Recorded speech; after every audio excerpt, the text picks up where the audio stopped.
Welcome, ladies and gentlemen, to LRM Ranks It, where your favorite contributors from the website decide to rank their favorite films and franchises and similar topics. Today, we're going to be ranking the Spider-Man movies. Yes, all 6 of them, not just Toby, not just Andrew, and I mean, you know, Tom had 2 appearances, or 3 appearances now, right? Yeah, 3. Civil War, his own movie, and Avengers. But we're gonna be putting them all together and talking about what we like about different ones, what we like about individual franchises, and why we put them in the order we did. I am joined today with Nick. Say hi, Hey Nick. everybody. How's everybody doing?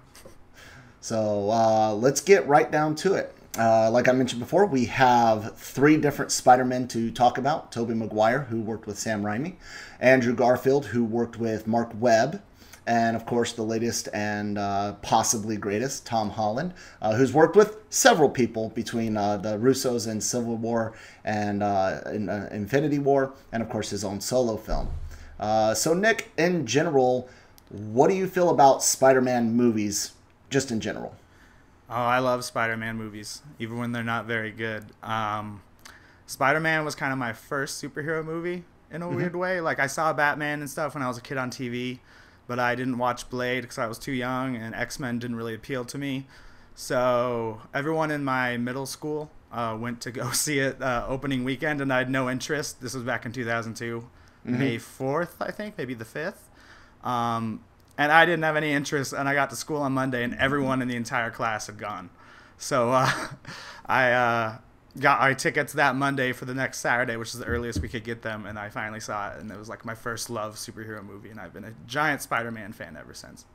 Okay, pretty cool. I was in high school. I'm a few years older than you. I think I was actually working. No, it was right before I started working at that movie theater. I went and saw it. Me and my group of friends went to 3 different theaters that night trying to find a showing that had tickets. We ended up having to travel 20 minutes away from our housing areas to a place in Kentucky to go see it. And totally blown away by it, you know. It was a very unique experience. It's the first time really that I think, yeah, I would say it's the first time really that they tried to take the source material more serious. Yeah, it's got its corny moments in it, but it was great. And I mean, Spider-Man's definitely one of my favorite superheroes of all time. I've got a Spider-Man tattoo on my arm, so he's etched permanently on my skin. So that's how I feel about it. What do you think about how many times we've switched Spider-Man up? Don't get into your rankings yet. Just how do you feel about how many times he's been done? Honestly, I'm perfectly okay with it. Like, I guess I'd prefer if it only been done 2 times up to this point. But obviously that's not how it worked out. But maybe like we went through just as many Batmans in so few years, and I would say if you look at the first 4 Batmans versus the first 4 or 5 Spider-Mans, some of those the Batmans are worse than the Spider-Man movies, I think. The worst of the worst. But I mean, ideally, you don't reboot that often. Like, I'm not saying Tobey Maguire could have done it forever, but ideally you had more of a Hugh Jackman and maybe only switched for the MCU or something. Yeah, definitely. Well, let's get into our rankings. Why don't we go ahead and start with you, Nick, and tell me what is your number 6 Spider-Man movie? Number 6, the bottom, Amazing Spider-Man 2, which will amaze no one. I honestly don't hate it as much as most people, because like I said, I love Spider-Man. I'm a sucker for the Green Goblin still, even when he's mishandled. And I thought they nailed the Gwen Stacy scene, which was, unfortunately, that wasn't in a better movie the way they nailed it. Yeah. But, and I was even into the stupid Osborn mythology, even though it was a really dumb way to set up a sequel. But I was like, oh, this is kind of cool. It's a lame way to make these characters, but I like the kind of, it's coming from Oscorp.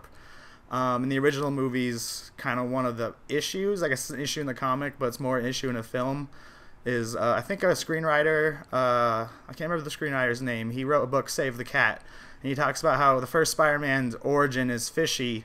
I think he calls it double mumbo jumbo or something, where Peter Parker is bitten by a spider, just happens to be the same night that Norman Osborn has his accident. Whereas using Oscorp, they're at least connecting all the villains in a way where it's like they're all a result of this. But yeah, mostly that movie is a giant mess that starts a bunch of strings that will never play out, and they should have never. It's not a full movie either. I know a lot of people looked at it as being too full of villains. Do you feel the same? Do you think the multiple villains was an issue? Not in that they could have handled it better, but I think Spider-Man: Homecoming proves that if you kind of use some even a minor way, like I didn't mind having the Rhino just the beginning and just the ending. I think as long as they work together in an interesting way, which we'll talk about more when we get to Homecoming, I have no problem with multiple villains. Okay. It's interesting you put Amazing Spider-Man #2 at your number 6 because it's mine as well. But I'm a little bit more harsh on it. I didn't enjoy the movie at all. And really, I think it's the fault of a rough script. Also, some of the aesthetics in it didn't quite grab me the way they had in other movies. And I do agree with you. The Gwen Stacy scene was done real well. Really harkens back to the comic book pages. Andrew Garfield, I think he did the best he could do with what he was given. There's times where he's on point inside the suit. Absolutely.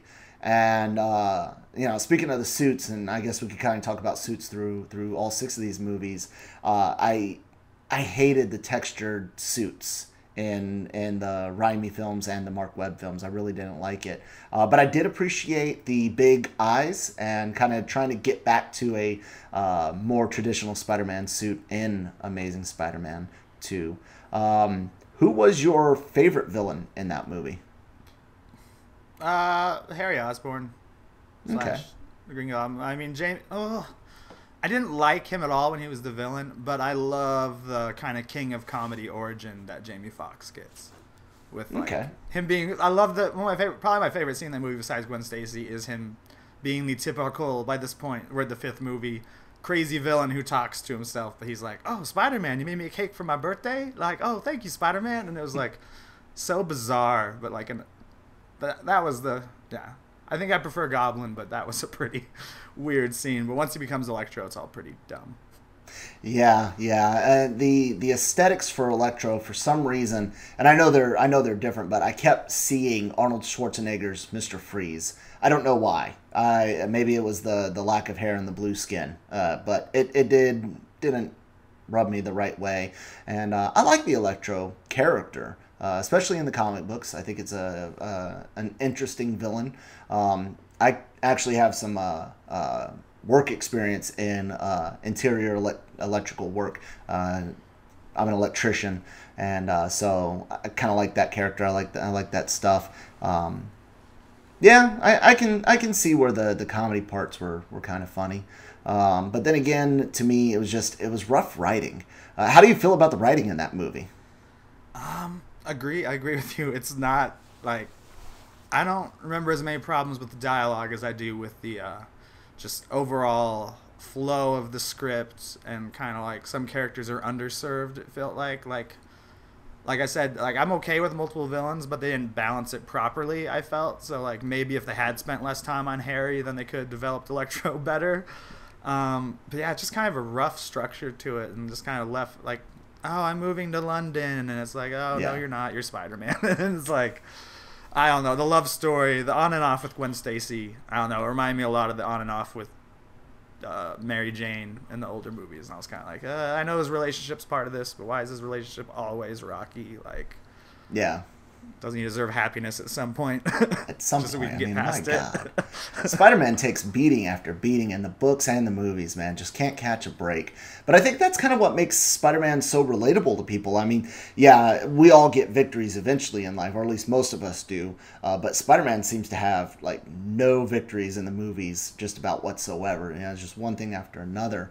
But like, you know, he's got girl problems. He's got, we'll say relationship problems. He's got money problems. He's got family issues. He's got this deep sense of responsibility that he feels impelled, or he feels very much inclined to do the right thing no matter what, especially after what happens to Uncle Ben in the original comics and movies.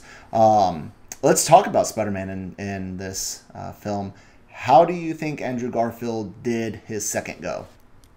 Kind of going back to what you said earlier, I felt as Spider-Man, he's nice and quippy, and I felt like he was even funnier in the second film. I'm especially thinking of even the beginning scene where he's like juggling the whatever is. I don't think it's even. Maybe it's I can't remember if it's the serum they use on people later, if it's plutonium or something or whatever it's supposed to be. Yeah. But like just those kind of feels make it feel very accurate, like Spider-Man, the character to the comics. So I thought Andrew Garfield really did well with that. And going back to also what you said, like I love the suit's eyes. We can talk more about costumes later when I get to Raimi's movies because I actually do like that costume quite a bit. Okay. And I don't know. I feel like he did fine. I will talk about this more at the end too, but I've never been a big fan of his Peter Parker as much. So, I mean, as Spider-Man, he's pretty spot on in that. Whenever he has the costume on, he's pretty spot on in that movie. And he does do the depressed. Yeah, he does a good job when Gwen Stacy dies. People make fun of that in the meme, his expression and stuff. Yeah. He does a pretty good job with that scene, I think. Yeah, no, it was pretty decent. Well, I think we've got Amazing Spider-Man 2 covered pretty well. You got anything else to say about it? Any parting shots or parting cheers for it? I am glad there wasn't a Amazing Spider-Man 3. Ooh, or Sinister Six in Sony's universe. Let's just say. Yes, I agree. So let's get to number 5. I'll go ahead and start with my number 5. Is switching over to the Raimi movies, and it is definitely Spider-Man 3. A complete mess of a film, and there's so many rumors out there about why it was a mess. You hear that Raimi never wanted to use Venom, and that was Sony saying, no, you've got to put this, crowd favorite character in there. I remember there was a time where he had wanted Vulture for the 4th movie, but I had also heard that he wanted to use him originally in the 3rd movie, and it was a mess. And we got that very cringy emo Peter Parker, which made no sense whatsoever, and not even really sense for the time period that the movie came out. Maybe if the original movie had an emo Peter Parker, it would have been different in 2002, but not as late as it came out. I will say this, Sandman was interesting, and I really wish we could have gotten a lot more focus on Sandman. What do you think? What do you think about my number 5? I'm a sucker for that movie, but I'll get to that in a second. It's definitely, when we were talking about villain balance earlier, there's definitely an example of too many villains in a movie. Because I agree that Sandman, maybe he shouldn't have even gotten as much as Venom screen time. Maybe he should have gotten all of most of Harry Osborn's screen time by that point. But yeah, I would say that movie's script is probably even a bigger mess than Amazing Spider-Man 2. But I'm a sucker for that film, and I have a reason for it, and I'll explain that later. But okay, so I'm guessing that's not your number 5? No, actually. Okay, cool. Well, I'll tell you why I put it above Amazing Spider-Man 2, and I guess it's because of nostalgia for Spider-Man 2 and the original Spider-Man movies from Raimi and Maguire. There are moments that I really enjoy that film, and I actually think while Topher Grace was kind of miscast as Eddie Brock, some of my favorite parts of the movie are with him on screen. Does that make sense to you? Did you at least like the way Eddie was done, not necessarily who played him? Yes, I actually liked that a lot. It was a little weird. Oh, he was a weird character. I don't know. I thought it's a little bit of a stretch for a guy to think he's Gwen Stacy's girlfriend when they've gone out once, but I guess that's part of his quirks. But otherwise, I love my favorite types of villains. God, I forgot the term for that type of villain. The ones that are doppelganger villains are my favorite. So making him smaller like Spider-Man and the anti-Peter Parker even more than the comics, being a photographer and a smaller guy, almost makes him a more interesting villain for Spider-Man. I don't know. It wasn't handled necessarily that well, but I like the idea of, he's just Peter Parker one step off the wrong path, not like full-on Eddie Brock, who's like a bodybuilder and been in prison and stuff. Yeah, definitely. So why don't we go ahead and get into your number 5? My number 5 is just going to be Amazing Spider-Man. Okay. It's still, I don't know, it's just, it really suffers at doing the origin again so quick. I don't need to watch Martin Sheen die the same way that Cliff Robertson or something died. Yeah, I think so. And it's just a less inspired telling, I think, than the first one. And the villain's worse. I really don't like Lizard's probably my least favorite villain in all the movies. He was garbage. Yeah, I mean, I like the actor who plays him, but just his plot was. I mean, again, like we're going into a new trilogy now. Well, supposedly we're supposed to. And again, our first villain talks to himself. Like I was praising Electro for that, but only because it's become a cliche at that point. But like his lizard self talking to his human self, and he's like, I don't know. He's a mess of a villain. Again, though, they fixed the problem about him just becoming a lizard after Peter Parker gets bit, with Peter Parker solving his equation, causing the whole thing, which is nice. Yeah. I mean, otherwise, I don't like the retelling. Andrew Garfield is not geeky enough to be a loser in high school. I love they use Gwen Stacy instead of Mary Jane, which is, truer to the comics, using her first. Yes. But yeah, overall, that movie just... And I love that they focus on the photographer a bit. Like, he's not at the Daily Bugle yet, but he tries to capture... Like, in the big sewer fight scene, he has his camera set up, and that's how the villain learns that he's Peter Parker. So, I mean, it's not a terrible movie. It's just... I guess it's kind of like the classic trilogy talking about Star Wars. I prefer the Sam Raimi stuff over any of the Sony's second attempt, not necessarily Homecoming. One of the things you mentioned earlier about villains talking to themselves, I think Sony's got a thing for that. If you look at the new Venom trailer, you have Venom talking to Eddie all throughout the trailer. Did you notice that? Yeah, that's actually true to the comics these days, though. Oh yeah, I'm not saying that that's not true. I'm just saying it's like a repeat thing again and again. They've got these villains talking to each other. I didn't even think about it for Venom compared to the others, just because that's the way the comics work. Yeah. And I don't know. I'm trying to separate Venom from Spider-Man just like Sony is, so I'm not entirely upset that they've already separated him. Sony is not trying to separate them. Every time somebody mentions Spider-Man with Venom, they play coy. They're all like, "Oh, we can't say anything." Look, we all remember. At least I remember. I think it was an article on LRMonline.com. You like that plug there? About Kevin Feige being upset that Amy Pascal had said something about Venom being in or Spider-Man being in the Venom universe, like the MCU and their Spider-Man, Sony Spider-Man universe kind of meshing together, which is complete garbage because we know that's not happening. And like, to be fair, I don't want Spider-Man in this movie unless he's part of the origin. Like, it's not about Spider-Man showing up. So you're like, oh, they're gonna fight eventually. It's about Venom gets half of his powers from the symbiote being on Peter Parker first. Yes, like, absolutely. And the White Spider's not in the trailers. They're obviously not doing that. But like, where does he get all the? I guess he only has symbiote powers in this movie because you don't really see him web slinging, but you see like the symbiote shooting off and doing all kinds of things. It's just Venom's my favorite, still my favorite comics villain. He has been since the beginning. He's still like Spider-Man's no longer my favorite comics hero, but I still love him. It's just I think Spider-Man 3 did a pretty decent compared to this job with just the origin part of Venom.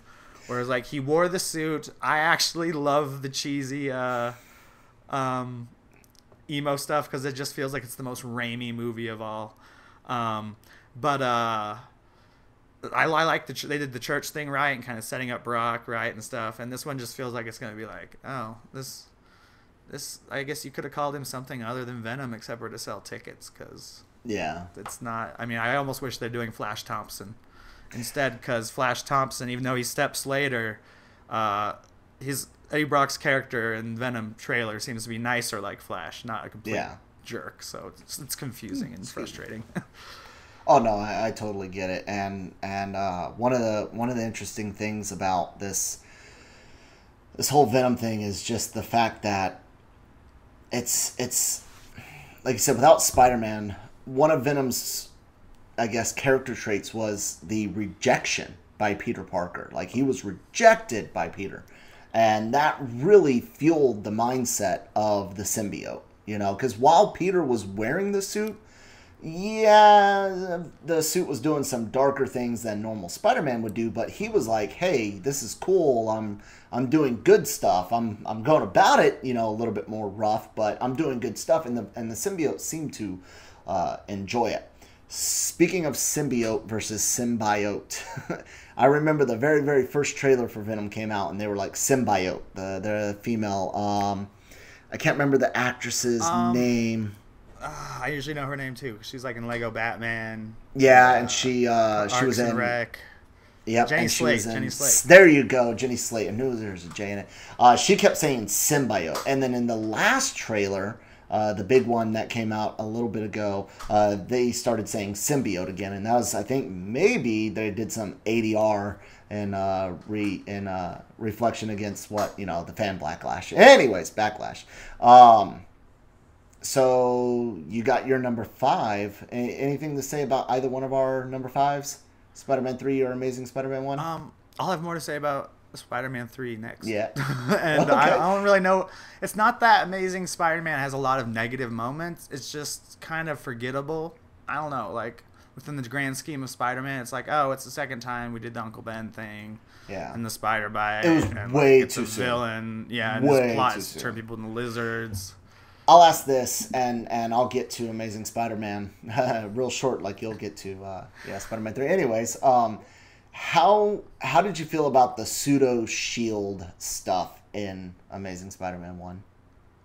You mean like the Oscorp types? Yeah, where they're definitely kind of throwing at the Ultimate Shield version, like stuff that was going on with Spider-Man in the Ultimate comic. Did you read the Ultimate comics? I've read some of them. Mostly I played the Ultimate Comics video. I mean, the Ultimate Spider-Man video game on GameCube that had, which was my first introduction to Nick Fury and Shield. Okay, so yeah, I didn't like how they were using Oscorp as a pseudo shield. Anyways, whatever. Which is funny because I said earlier that's one of the. It got to a point where it didn't work anymore, but I like that at first because it's like a Hydra or an AIM or something. Yeah. All right, number 4, Nick, go. Spider-Man 3. It doesn't make it much higher, but that's as far as it makes it. Here's what. I mean, again, it's part of the first trilogy, so it's like it's kind of classic, even though it's the weakest chapter. It's like Jedi, only it's not as weak as Return of the Jedi. Jedi's so much stronger than many people think. Anyways, go ahead. That's a discussion for another day. It's a discussion we should have, maybe. Absolutely. Not today. No, not today. I lost my train of thought. Oh, yeah. No, but Spider-Man 3, so yeah, it's part of that trilogy, so it kind of has the continuity going for it. I really enjoy that kind of. I think it's a result of Raimi getting forced to do stuff he didn't want to do. That in the end, it felt kind of a like screw it. Like I'm gonna make this movie as Raimi as possible, and like let's just have Spider-Man like do a crazy dance and slap Mary Jane, and like have Harry Osborn just has amnesia and he's acting like a dope half the movie, and like it's almost not good for. I almost want to compare it to Batman Returns. I think Batman Returns is one of the worst Batman movies, but it's my favorite Tim Burton movie, if that makes any sense. You think it's worse than Forever or Batman and Robin? No. Like, no, it's kind of an exaggeration, but like Batman Returns is an awful Batman movie. It is. It's rough. It's very great rough. Tim Burton movie. Yeah, and I kind of feel that way about Spider-Man 3. It's not a great Sam Raimi movie, but it's a very Sam Raimi movie, like in your face. And I do wish there was. I love the way they handle Sandman. His birth is absolutely one of the best. Like the reason he gets turned is dumb as hell. Yeah. Like, oh, maybe it's a bird, or maybe it'll fly out, and it's like, dude, it's a scientific experiment with sand and particles. Mm-hmm. But I love when he's forming himself. That's like one of the most beautiful scenes in a Spider-Man. And the music was really good too there. Oh yeah, the music. It's not Danny Elfman on that movie either. It's the guy who did half the music for Spider-Man 2. Yep. I really like the music a lot. I wish they never released the soundtrack. I used to have it somehow pirated. But I love the music in Spider-Man 3. But and I love like the black suit taking over and stuff, even though it makes him less mean and more goofy. I don't know. Venom being my favorite character and that being our best attempt at him so far, it was disappointing and exciting film for me. And I guess going back to the other reason I love it so much is I entered the contest every day for a month to win passes to the New York premiere of it, and I won. So I got flown out to New York with a friend from California, and we got limos and money to spend for 2 days and stuff, and we were at the premiere of Spider-Man 3. And I saw it, and I was like... And I know it's one of the most excited I've ever been for a movie, too. Because I was like, oh, man, the first two are great. They're doing Venom. This came out in 2007, so I was like going into college. This is my freshman year of college when this is coming out. But yeah, so part of it's built into the experience, I think, of being there, not just the movies. Obviously, I feel like I'm able to separate movies I like from movies that are good. It's a bad movie, but I like it. Like, I know it's a bad movie, but I like it. I can respect that. I mean, we just kind of talked about it just a minute ago. No, I definitely get it. I can see where you're coming from, where it's a very rhymey film. Yeah, it's got its rough parts. It's definitely the weakest of the Raimi trilogy. It's one of the, talking to the general public, it's one of the weakest of all 6 movies. But each movie speaks to people differently. There's things you've mentioned that you really enjoyed that not necessarily I enjoyed, and vice versa, which is great. And that's one of the best things about film is the thoughts and discussions that a movie, the same movie that we both saw, but it invokes different feelings, different takes, different opinions. I absolutely love how film can do that. I really don't know that many more mediums that can really do that to 2 people that are similar, but just completely speak to them on a different level. Absolutely. So, that means it's my turn for number 4, right? Yep. Yeah. So me and you just kind of flipping flopping here, because I would put The Amazing Spider-Man number 1 at number 4. It's everything you said. I think Garfield really struggled not as Tobey Maguire. Yes, Andrew Garfield sucked as Tobey Maguire. Tobey Maguire is such a better Tobey Maguire, it's not even funny. Screw you, Andrew. You suck as Tobey. No, Andrew Garfield really struggled as Peter Parker. Yeah, he struggled. It was not the best portrayal. I didn't like the pseudo-shield stuff with Oscorp. I get using Oscorp the way that they did, and I'm actually I'm okay with it, but I'm not okay with it. I don't like how it's the secret society. It's this whole background thing. But like you mentioned with the Oscorp mythos for Amazing Spider-Man 2, it's like if you're going to use a vehicle for that type of stuff, it may as well as be something familiar. Oscorp. Got it. I didn't really like the chemistry between Gwen Stacy and Peter Parker in this movie, Andrew Garfield and Emma Stone. But I will say this, it was actually better than Tobey Maguire and Kirsten Dunst. What do you think about the chemistry between Emma and Andrew? I love Emma Stone. I mean, who doesn't? But I don't know. I don't. It was. I don't know. I thought their chemistry got better by the second one, as much as I criticized his relationship issues in the second. Mm-hmm. In the first one, again, going back to like him as Peter Parker, like you said, it's just like he acts geeky and stuff, but there's no reason for him to be.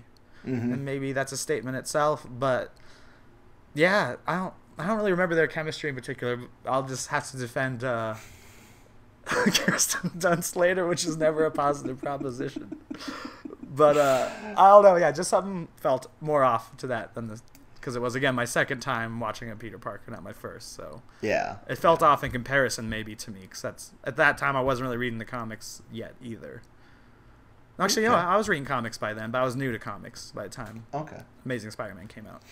God, man, I can't remember an age when I started reading comics. When I started seriously collecting was definitely older, but I was always one of those that would pick up trade paperbacks and borrow other friends' books, or go to like a Books A Million and and kind of lurk in the comic book section and reading comics in between Pokemon trading card game tournaments.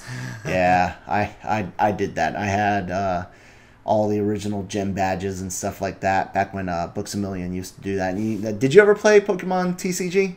I collected the cards. I can't say I ever played more than 2 or 3 matches. Oh, okay, against yeah. just friends. But I never got a Charizard, man. That's my only regret. I never got Charizard. I had one, and I really, really wish I had held on to it. An unfortunate incident happened with a storage facility. Oh, no. But anyway, so yeah, storage facility and a friend, and it is what it is. But I definitely had a lot of first edition foil cards kept in pretty decent condition. All mine would have been first edition because I started then. Yeah. So, but anyways, yeah, getting back to Gwen Stacy and the Amazing Spider-Man 1. Emma Stone, great. Yeah, she does a good job in what she does. I actually really liked Easy A. I thought that was a hilarious movie. Did you see Easy A? I've only seen most of it. Okay. I was seeing it with a friend and I had to leave, but I liked it. It's really funny. It's really, and it got really funny. Sandman in it too. Yep, it sure does. But yeah, I didn't care for their chemistry, but it was better than Toby's and Kirsten's. It is what it is. So what are we at? We're at the top 3 now, right? We've covered pretty much the same movies, just in a little bit different order. I think the rest of our order might be a little bit different too. If I predict your favorite movies, but we'll see. It might be. So since you did your 4 right after your 5, so that means I'll do my 3 right after my 4. And my number 3 will be the original Spider-Man.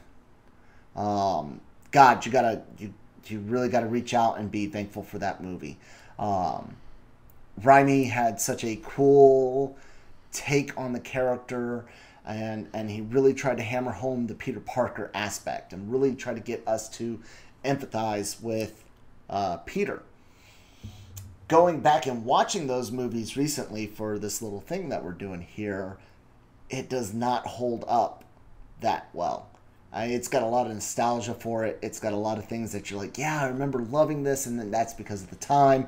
It had that atrocious theme song with the guy from Nickelback, Chad Kroeger, Hero Among Us or Hero something Hero, and that was that was back in the I think it's Hero Can Save Us. Yeah, there you go, Hero Can Save Us, and just. Oh, man, I think several of us from LRM were mentioning when Eminem released his Venom track, how strange it was to have these theme songs for movies and how much we appreciated not having that for the last few years. I really enjoyed Willem Dafoe as Green Goblin. Yeah, the suit wasn't the best in the world. I really hated the Power Rangers villain type aesthetic of him. But I mean, Defoe's great. He's got a great voice. He's got great facial expressions in that film. Even some of the cheesy lines, back to formula. He delivers it with such conviction. I absolutely loved it. And the scene where he kidnaps Spider-Man and he's got him on the rooftop tied up. And first off, I don't know if it was Toby in the suit or not, but whoever was in the suit, the way they were tied up and sitting there looked completely ridiculous. It almost looked like a mannequin. It almost looked like nobody was in the suit. But I love that part where he's like, me and you, we're a lot alike. And it's just like chilling, kicking back, relaxing, all cool. And I like that. I like Willem Dafoe. I do. But the movie does not hold up well. What do you think? I'll get to that one next because that's not my current one. Not your number. But okay. I know, but when you were this roof scene you're talking about, it's because they look like action figures because you can't see either of their mouths, which is the main problem with the Spider-Man costume in the first 3 movies, is it's kind of head molds that look smooth on top and stuff, so there's not even any jaw movement there. So it's basically like them like shaking their heads at each other on the roof. Yeah. And you're like, you know what, Spider-Man? And you kind of see his mouth. He's like, you and I, it's like, join me and we'll be great together. We're better than these people. And it's like, oh, yes. No. The Darth Vader to Luke, join me and we can, Yeah, only like if Luke was also covered in a mask where you couldn't see his mouth. And he was like, no, I'm making extra hand movements. But, it's one of those things. I remember, I'm a big fan of the show Scrubs. You ever watch Scrubs? Oh, yeah. I think I've seen all of it until, what's-his-face left? Zach Braff. Okay. There was a behind-the-scenes documentary or extra on a DVD I was watching, and the executives at NBC were all obsessed with doing ADR. Like they didn't want to see the masks. They either wanted it all to be ADR or for them not wearing masks in the operating room when like Turk is doing surgery and stuff like that, And the showrunners were like, no, we're definitely going to record them with their masks. So it sounds a little muffled because that's what it sounds like in an operating room. And they did. And I think it's very, very unfortunate that probably a large majority of the Spider-Man films are done with a lot of ADR. And you don't get that, like you said, that jaw movement, which kind of makes it look more realistic. Yeah, absolutely. At least it makes it look like there's a person in there. Yeah, absolutely. Well, let's go ahead and get to your number 3 then. I'm going to say Spider-Man 2. Blasphemy. 2004 Spider-Man 2. No, because here's again, it goes into, I know it's a better film than Spider-Man. Mm-hmm. Like, it's, honestly, Spider-Man 2 is one of the movies, I haven't really thought about this since Homecoming came out. Spider-Man 2 is one of the 5 movies I used to call the 5 best superhero movies. Not my favorites, but the 5 bests. And the 5 best I always considered, as far as these are movies anyone could watch who's not a superhero fan and be like, oh, this is a well-made film, are Batman Begins, Dark Knight, Logan, Captain America, Winter Soldier, and Spider-Man 2. Like, they're all just well-made films, even if, like, the writer of Spider-Man 2, Alvin Sargent, I think his name is, he admitted in the Spider-Man 2.5 commentary, I think he wrote it because he was married to Amy Pascal, I think, or just a producer at Sony at the time.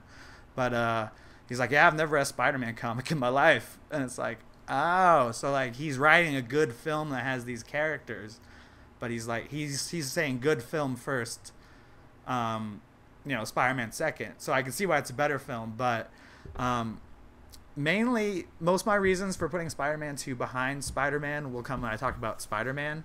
Because I love Spider-Man 2. It's a great movie. I love the beats. I love the time it takes when he's not Spider-Man. That's a nice, slower sequence.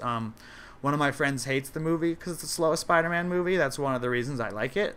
It takes measured beats, almost like Logan, between the action scenes. He spends a good deal of the movie outside the costume. Yep. Alfred Molina is fantastic as Doc Ock, for sure. Again, you have J.K. Simmons, probably one of the top 5 best cast characters in comic book movies, as J. Jonah Jameson.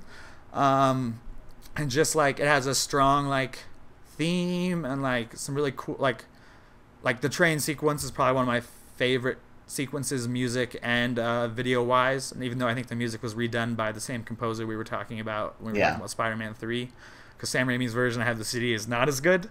But I don't know, it's just, and this is kind of why the one where I don't mind this is our first time doing it, I don't mind the drama between Mary Jane and Peter as much as I mind it later with Emma Stone and other Peter. No, Andrew. Yeah, you know. Yeah, you had it right. Yeah, one versus the other. Got it. But because it really works in that movie, especially like they bring in a lot of characters that could pay off later, even though they don't, and it just works. Like you bring in, like you have J. Jonah Jameson's son, the astronaut, which you could have paid off in Spider-Man 3 in a better way with the symbiote, as just a character, and they do the upside down kiss, and it really calls back to the original movie about being a better script. Mm-hmm. But I'll get into, when we get to the next one, I'll talk about why I like the first Spider-Man better. I would rank it better personally for myself, but yeah, Spider-Man 2 is a fan. Like all the great like Rent, like all the great things about that movie. It's just Bruce Campbell's cameo is almost better than the first one, and the third one. It's like it's all around.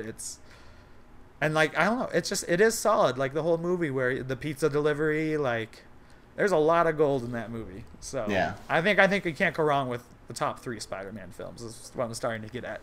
Yeah, definitely. Well, hey, look, I agree with a lot of what you've said. We'll actually go ahead and continue on to my number 2, because my number 2 is your number 3. And so we can keep talking about this great movie that is Spider-Man 2. And a lot of things you said are great. I love the Bruce Campbell cameo. That's hilarious how he keeps interrupting him. I like Spider-Man losing his powers. I've always really enjoyed stories where heroes have to figure out how to be heroes without what made them a hero in the first place. It's an interesting bit. Raimi does a great job, and like you said, Alfred Molina as Doc Ock just does such a great job. And we have to give it up to the puppeteers that did the arms. They really brought those things to life. The arms are a character themselves, and Molina does a great job when he's arguing with them, when he's listening to them. His facial expressions are great. But a lot like the original Spider-Man, it doesn't hold up to me. It doesn't. I want it to. I really want it to, but it just it doesn't. They feel so aged. They're definitely movies of their time. And I mean, I can't speak to the rest of the MCU today. I know certain films like Iron Man feel a little dated. I don't know how I'll feel about, say, Doctor Strange in 10 years. But the Raimi films, definitely, you can tell where they came from. You could tell they are, before 2010. But it was an enjoyable film. It was the gold standard for a long time. Do you know anybody that hated it? I know you said somebody didn't like it because it was slow, but do you know anybody that's like, I'll never fucking watch that movie ever again? That friend originally said that because he only watches movies once. But I got him to watch it again. Because I think he was influenced by, this was back in my high school days still, and he was influenced by another water polo player. They went together, and one other water polo player was not, let's say he has a shorter attention span, so he convinced my friend who's usually a good taste of movies that it was a boring movie that you should sleep through. And because I mean, it's so solid. Like, I don't know, like, I feel like it aged. I mean, like, obviously it's hard to compare it to a Star Wars or an Indiana Jones because that's set in a different time than it was shot, or different galaxies, so there aren't really references. But I feel it ages like a Die Hard or a Lethal Weapon, or like it's supposed to be. Like, obviously it's made in that time period, the early 2000s. And there are a lot of, like, early special effects that don't look quite as good as today. Or, I don't know, but the Sam Raimi-ness of it is so strong that it's like, I really feel like the three original Spider-Mans, more than most superhero films even today, or auteur films. Like, it really, from the way Raimi shoots the web slinging, or like the zoom in where Spider-Man's web slinging, and Spider-Man's web slinging, and then it zooms out to reveal that shot of Spider-Man was in Doc Ock's sunglasses the entire time, and then you have Doc Ock hanging out in the clock tower, or even the Raimi scene, the most Raimi scene of all, the hospital scene. I absolutely love. Like, that's one of the best superhero scenes, even though it's not really related. It's just like it's Raimi throwing a little bit of Evil Dead or Darkman right in there. And just one other thing I would say about it is that it is still also filled with cheesy lines, but that's part of why I like it. Like, me and my friend always quote Spider-Man and Spider-Man 2 to each other. Like, the power of the sun in the palm of my hand. Like, all that kind of stuff. You know what I don't get? So the containment field breaks in the first experiment, and it's like he builds this bigger machine to contain the fusion process, but then gets more of the freaking element. Like, why not stick with the amount of precious tritium. Why not stick with the small amount with the bigger containment? You're golden. Now he's like, fuck it, I'm gonna go bigger on both ends. Whatever. Not that bright of a science. Maybe that was the arms. Yeah, that's what I was gonna say. I think it's the arms. And the first time I saw that movie, I was immediately like, oh god. Like, I know since the first time in middle school, I'm like, oh. Just the second time, we talked about it happens many times. So I was like, oh my god, he's already talking to himself, the villain. But the more I watched that, like, at my second viewing, I was like, when I watched it closer, hear about the inhibitor chip and stuff, I was like, that's actually pretty brilliant to, like, have the little arms be like, and the little, like, facial expressions by the puppeteers and stuff when they talk to him, where it's like almost comes in like a velociraptor, like it's whispering in his ear, or a snake. It's like, that works better than almost any other talking. We'll get to Spider-Man in a second, but it works almost better than any other talking to himself bit. So, alrighty. Well, let's go ahead and get to it. Your number 2, Spider-Man, 2002, the Sam Raimi classic. For me, I can't understand when people say they like Batman 66 the best, though some people do. Spider-Man's my Batman 66. Like, it's cheesy. It's ridiculous. The costumes, at least they're being brave. Like, coming after X-Men and Blade, I've seen some of the alternate costume designs where it was more of a black and red suit, and it's like, thank God they just went full comics more than anyone had at that point. They still had, like, the more evil-looking eyes. For some reason, I think, because this is the other thing I didn't mention before. In the week between everyone at school speaking Spider-Man and me singing Spider-Man, I bought the album, with the cheesy song we were talking about. And I believe there was some Strokes on it, and Aerosmith's version of Spider-Man, and maybe one score track that was like the intro or something. Though later I bought the score because Danny Elfman's score is amazing. I would listen to that on repeat while drawing Spider-Man, a copy of a Nintendo Power cover for the Spider-Man game. And I even sent it in a Nintendo Power. I spent a week. It's the best thing I've ever drawn. My parents still have it hung up. I drew it. I color penciled in all the listening to Scorch. So I was so excited. So I actually love that raised suit and those reflective eyes, even though I like the current Spider-Man costume the best. Okay. And yeah, I love that it's become a running gag with me and multiple people. The whole like 2 weeks. It's like it's like all of that. Where it's like you'll put us back to just anything Norman says in that movie, or it's like, can Spider-Man come out to play? And it's Willem Dafoe, man. He's awesome. Willem Dafoe. You're gonna laugh at me for this, and the costume is horrid. Willem Dafoe still gives my favorite supervillain performance out of any superhero movie I've seen. Like, really? I love how far he takes it, and I wish he got the chance to play the Joker. Like, he takes it. He's just like, work was murder. Like anything. He's like, it's like it's like Harrison Ford in Star Wars. He turns any line into like this funny, cheesy, chewing the scenery line that works 100% with me. And then I don't know. It's my first experience with Spider-Man, so I have special feelings about it for that. I call it my first as far as superhero movies. I lost my virginity to Spider-Man that night. So, I don't know. I still love it. The music, the very Raiminess that started from the beginning, the opening I know it's aged at this point. A kid today would definitely not like it as much, but besides Homecoming, that's the one I'd go to first to watch anytime. I will say this. The first movie, when you have Tobey Maguire narrating towards the beginning of the movie, it's like, okay, yeah, sure, why not? And then they did it in the second one. And the third. They did it in the third one. It's just like, oh, God, shut up. I think it works in the first one. It does. It does. It was all right. But they didn't. I guess they wanted consistency or something. That's not some consistency that I needed.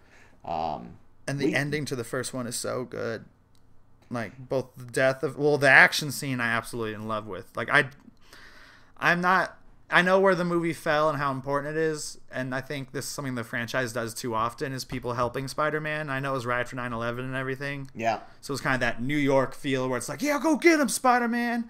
And I feel like they should have dropped that by the time they got to Amazing Spider-Man, where like all the crane guys are like, let's turn our cranes so he can swing across. It's like, come on, New York's going to run in terror, not do that. No offense to people. It's just like, it's a superhero movie. But I love the ending fight in that dilapidated building all the way through him denying Mary Jane because of who he is. I think it's a pretty powerful like third act to a film. And I like the whole don't tell Harry type bit. You know, a dad trying to save his son, embarrassment.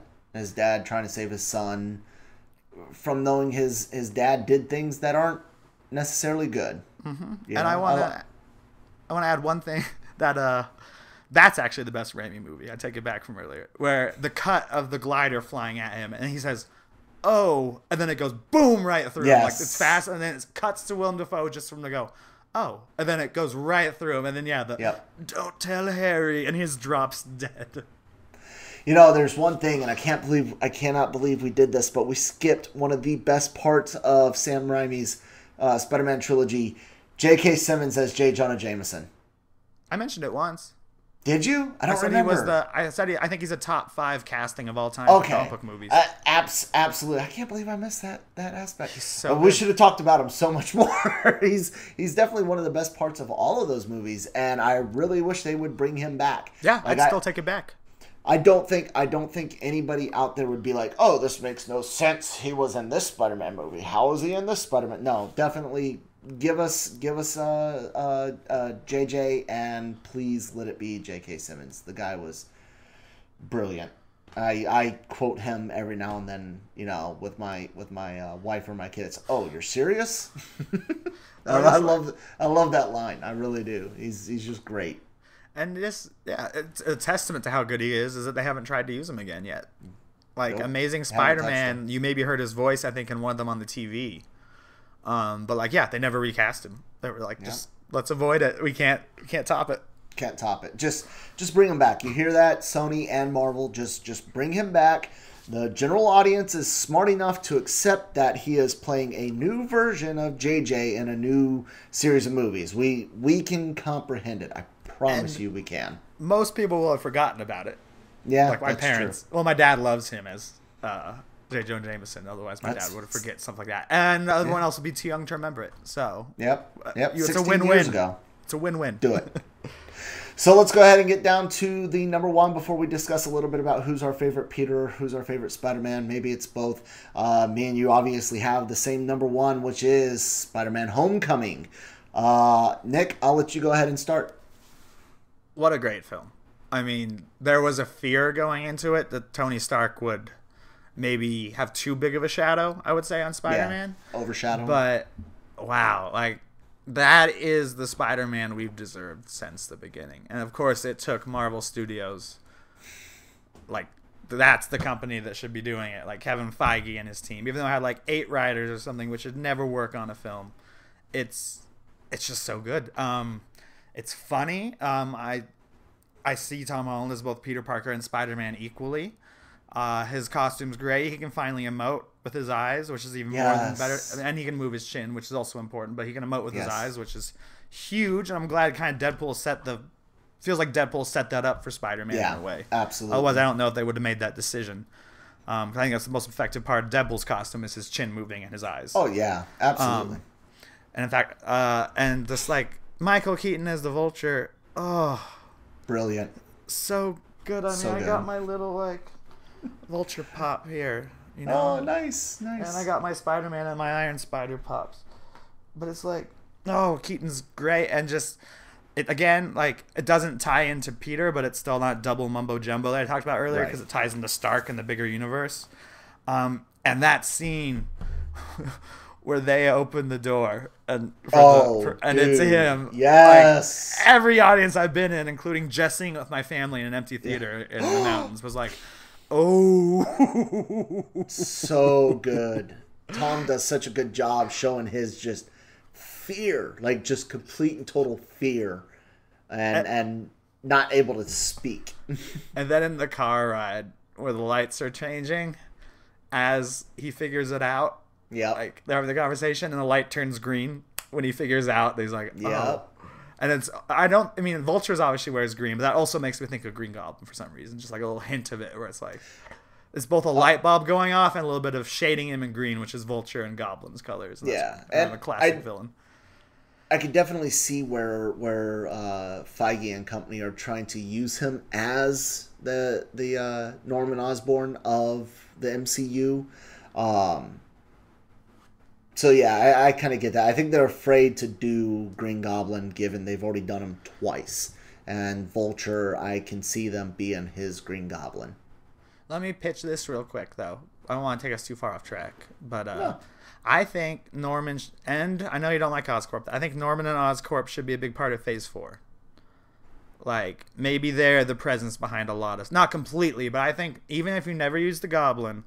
If you have Norman Osborn as the businessman / politician that he can be in the comics, I think he can be a Thunderbolt Ross who doesn't even have a good side type character. You know, like in the comics, he's Iron Patriot, and he gets the president's trust, and he creates his own Avengers team. Yep. I just think even just having Norman as a presence, maybe not even more than 3 minutes per movie until you get to like an Avengers film, would be a lot of fun. Like, you never need to go Goblin. It can always just be Norman Osborn. Yeah, I can see the potential of that, and it's funny you mentioned Thunderbolt Ross because that brings up the word Thunderbolt and Thunderbolts, which I would love to see a political / business Norman Osborn getting Zemo. Let's say Killmonger survived. God, I wish they had kept Claw when they killed Claw off in Black Panther. That just what a guy that would have been awesome on a Thunderbolts team. I could see that working. I could see where Norman kind of, I guess he would be like the Waller of Suicide Squad, but Marvel would do it so much better. Yeah, I like that. Kind of Oscorp could come in and kind of be like a, let's say Tony Stark either dies or retires after Avengers 4. Maybe Oscorp comes in to fill the void. Yeah, that would be cool. Yeah. And like we also kind of knew Hydra, it feels like at this point. Because I don't want them to keep... I mean, we don't need to keep using Hydra now that we're out of the original Captain America years. Yeah, definitely. I'll speak. I loved Spider-Man: Homecoming from the moment I saw Tom Holland as Spider-Man in Civil War. I thought he did a great job. The costume was great. Yeah, it's not traditional enough. I think they could have done a little bit more traditional of a spider symbol on his chest, but the whole, I call it, it's not digital, but I call it a digital symbol. A little more modern, computerish type symbol is fine. The eyes moving, like you said, was brilliant. He can emote with it. They let him speak inside the mask, which is great. And I know they did a lot of motion capture, and he wasn't always in the suit. And there's certain scenes you can see that, but it still is one of the best captures of Spider-Man on film, from Civil War to Spider-Man: Homecoming and going into Infinity War. Tom Holland nailed it, man. I know he did as many stunts as the studio would let him do, which is great. Add some authenticity. I know you're a big fan of actors doing their own stunts. And, Yep. So way to go on Tom on that. And the fact that, yes, he is in his elder teen years playing a middle teen years, he still looked young enough. You know, it wasn't like Andrew Garfield, who was like, what, in his mid-20s playing a high schooler? Or Tobey Maguire and what's Yep. his place, who played Flash Thompson's even worse. Oh, yeah. He looks so old. He looks 30. Yep. The only good thing, and he's playing, God, I can never pronounce his last name. I feel so bad, but he's supposed to be playing Deathstroke. And, Slade Wilson. Oh, yeah. Yep. Yeah, Yep, Slade. he's supposed to be playing Deathstroke. Yeah, Slade. Not Did Wade. you see Teen Titans Go to the movies? Only the trailer. I really wanted to. I was set to. So funny. I was set to review it. It was like Saturday at 10 a.m. And it was the same week as, would have been Mission Impossible then, or Ant-Man. I think Mission Impossible. And I only like to write one review a week if possible, because they get tedious. So I was like, I'll go with Mission Impossible or whatever it was. Yeah. But it was hilarious. Get back to Spider-Man: Homecoming. I absolutely love the film. You said everything there is to say about one of the best Marvel Cinematic Universe villains. I love the way that they tell the origin between him and Ned. So you got bit by a spider. Can you call forth a horde of spiders? Can you shoot venom, which is a great little throw to Miles Morales and his one of his abilities. And if I'm not mistaken, I think Peter Parker had a venom like spike or something in the other comic book series. I think it was kind of like a what if situation. There's a lot of Easter eggs in there. We get the Shocker, we get the Vulture in there, we get the Tinkerer, which was great. Scorpion, you know, Matt Gargan is mentioned. It's such a great and fun film. And, I mean, I'm excited for Far From Home. What do you think? Oh, I'm very excited for it. But, I mean, going back to what we were talking about a lot earlier, the Homecoming balances all these villains great. Because, like, they don't all have to be the main villain. They go through two Shockers, for Christ's sake, in one movie. They even work in Donald Glover, who's Miles Morales' uncle. Yep, the Prowler. And then, and we don't see Scorpion, but we see Mac in two scenes, Mac Gargan. Yeah. And that scene with Donald Glover is great. I love that. You really got to work on this part of the job. It's I got ice cream hilarious. in here, man. You're a bad guy. Deal with it. I love it. It was great. Absolutely. So that brings us to the next part of our discussion. We've ranked our movies from 6 to 1. Me and you are all kind of close, a few, flip-flopped, but I think that speaks to kind of like the general public even idea of who and what Spider-Man should be. Who do you think is the best Spider-Man out of all three that have portrayed him? Not Peter, Spider-Man. The easy answer is to say Tom Holland. Because he is. But I would, since I'm probably going to say Tom Holland for both, I'll just say my second place for both either. I think Andrew Garfield's the better Spider-Man. Yeah, I can definitely agree. But like between the age, the size, the costume, and the quips, you gotta give it to Holland for Spider-Man. And hey, look, Andrew does a great job, especially at the very end of Amazing Spider-Man 2. When he comes back, he puts on his suit and he's out there and Rhino's messing things up. That is a very Spider-Man type thing to say and do. I That was great. I'm with you. Tom Holland nails both. I'm just gonna go ahead and say it. He's my favorite Peter and my favorite Spidey. But I will say, I think between Andrew and Toby, I think Toby did a better Peter. I agree. I was gonna say that. I think Toby's. I mean, he's not a complete nerd. Like when he takes off his shirt, he's completely ripped. But he fits nerd role. I almost like his Peter. I would like his Peter Parker better than Tom Holland's if he was younger, maybe. Because I like the younger Peter Parker. But I love his Peter Parker. He's so insecure and like soft spoken, and I don't know. It's just people make fun of Tobey Maguire's crying scenes in those movies, but Tobey Maguire can be, I think, more serious than Tom Holland has shown. I know Tom Holland's done a lot of dramas, but like so far they've also intentionally made his films lighter. Yep. Like he didn't kill the Vulture or anything, and then have the death hanging over him. He just the girl he liked had to move because of it. It's not like he killed her father. Yeah. So I don't know. Tobey Maguire really nails that, both the emotion and the other outside like outcastness of being both a loser in high school and then having to be Spider-Man instead of just living a normal life. Definitely. Look, there's 6 movies. Maybe you don't want to watch all 6, but we've gotten a lot of Spider-Man since 2002. He's always been a crowd pleaser. He's one of the ones that a lot of people can really relate to. Like I said, relationship problems, family issues, money issues, job issues. I mean, he's Stan Lee's baby. You know what I'm saying? Like, Stan created a lot of things that we are all thankful for, but Spider-Man just holds a special place in my life, in my heart. Sounds like he holds the same in yours, a special place in your life, and we're thankful. And I'm ready for more Spider-Man. Give me more, just all over the place, more Spider-Man. So long as it's good. No more Spider-Man 3 or Amazing Spider-Man 2, please. Let's avoid that. Yeah, but even Into the Spider-Verse, give me more Yeah, we didn't even discuss that. No, absolutely. Into the Spider-Verse is a very, very interesting looking movie. Go ahead. I mean, I was just thinking. I'll take it. Like, I'll see it. Like, okay. But like, no, I love the look of it. The only thing that bothers me about that is for some reason, I'm really not a fan of Gwenpool or Spider-Gwen. So that's the only thing that kind of annoys me. Ghost Spider now, I think they changed her name to. What, they changed her name to? It's Ghost Spider, if I'm not mistaken. Spider-Gwen is now Ghost Spider. Yeah, I don't know. That's a weird one for me. Yeah. But I love that we're seeing like Nick Cage as like Spider Noir and stuff. That's pretty cool. Yeah, definitely. I think the movie's aesthetic is very interesting. It is I like animated films. Excuse me, especially good animated films.